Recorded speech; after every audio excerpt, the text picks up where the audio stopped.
প্রধানমন্ত্রী সিনেমা দেখার বিষয়টি বাংলাদেশের প্রধানমন্ত্রী এতটাই নির্লজ্জ, এতটাই বেহায়া। তিনি জানান, বাংলাদেশের হাজার হাজার শিশু হাম রোগে আইসিইউতে এবং হাসপাতালের বেডে জীবন মৃত্যুর সাথে পাঞ্জা লড়ছে, সেটা দেখার মতো ওর সময় নেই।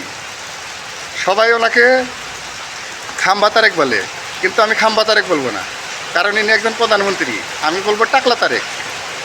এই টাকলা তারেকের এতটাই বুদ্ধি, ও সাধারণ শিশুদের হাসপাতালে দেখতে না গিয়ে উনি কি করেন, সিনেমা দেখতে যান।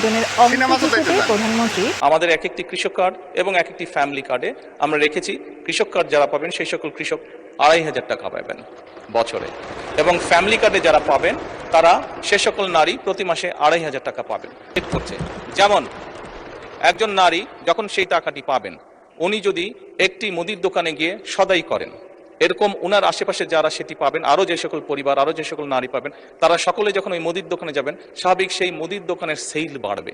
সেই মুদির দোকানে যখন একজন কর্মচারী যদি এখন থেকে থাকে, ১ মাস পরে বা ২ মাস বা ৩ মাস পরে সেই মুদির দোকান মালিক দেখবে যে আমার একজন কর্মচারী দিয়ে হচ্ছে না, তখন সে আরেকজন কর্মচারী নিয়োগ করবে। ফলে কি দাঁড়াচ্ছে? কর্মসংস্থান হচ্ছে। ফ্যামিলি কার্ডে যে টাকাটা দিতে চায় তার সংখ্যাটা জেনে নেই, তারপরে কথা বলবো। এই টাকাতে কি করা যায় সেটাও আমি দেখিয়ে দেব। বাংলাদেশে কর্মসংস্থানের রাস্তা আমি দেখিয়ে দিচ্ছি, কোনো টেনশন নেই।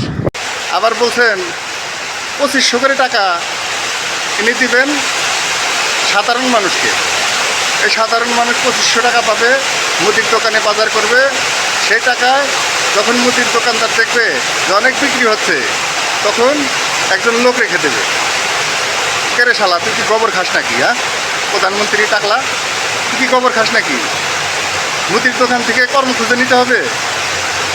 তুই যে টাকা ২৫০০ করে টাকা দিবি ৪ কোটি মানুষকে, এই ৪ কোটি মানুষকে আমি কর্ম দেখে দিচ্ছি।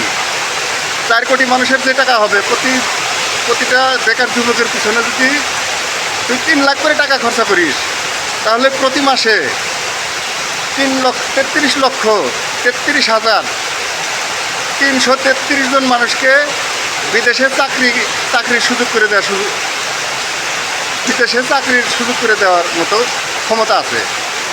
আর যদি প্রতি মাসে যদি ৩৩,৩৩,৩৩ জনকে বিদেশে পাঠিয়ে দেওয়া যায় কর্মসংস্থানের জন্য, তাহলে আগামী ৫ বছরে বাংলাদেশে একজন বেকার মানুষ খুঁজে পাওয়া যাবে না, দেশটা এমনি উন্নত হয়ে যাবে। শালা, তুই কি খবর খাস নাকি? হ্যাঁ, কে শিখেছে তোকে রাজনীতি? কোন মাথার চোখ তোকে সে রাজনীতি শিখেছে শালা? এর আগে তো তুই অনেক বাংলাদেশের টাকা পাচার করছিস, সেটাকে আমরা ভুলে গেছি, আজও কিন্তু ভুলি নাই। মনে রাখবি, বাংলাদেশে উল্টাপাল্টা কাজ করতে যাবি না, তাহলে আমরা জনগণ, আমরা যারা ট্যাক্স হোল্ডার, ট্যাক্স দিয়ে বাংলাদেশে থাকি, আমরা তোদের মতো দালালকে ছাড়বো না, পাছায় লাথি দিয়ে দেশ থেকে বের করে দেব, এটা মনে রাখবি। হ্যাঁ, বেশি কিছু বলতে চাই না, বেশি কিছু বললে আমার মুখটা বেশি ভালো নয়, মুখ ফসকে অনেক কিছু বেরিয়ে যাবে, তোর গোপন তথ্য।